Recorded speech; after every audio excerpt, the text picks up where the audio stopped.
Sveiki, čia mes Piliuona kalba. Ir mes šį reportažą pranešėjai Adrija ir Karolis.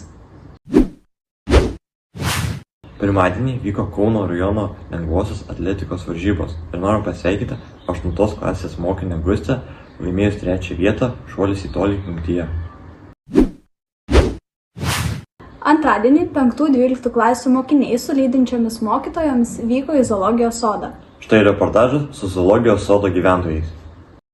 Kągi, esame zoologijos sode, apklausime jos gyventojus. Kaip laikote? Ačiū, skanaus. Vėl kito gyventojo. Jis miega, netrukdom. Jis iki vėl. Prie šito žolio, tada panašus į mums. Ar jis galima pasakyti?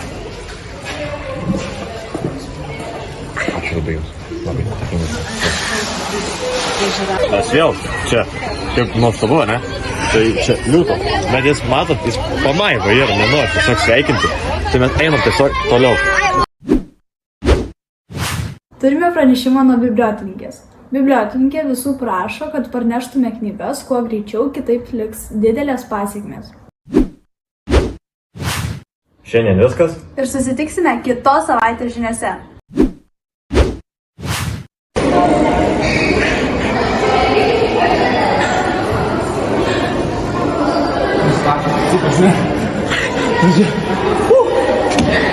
Opa! Gerai, pirmadienį vyko Kauno rajono lengvos. Jeigu čia buvo geras kalbas. Jau būtų pavykę.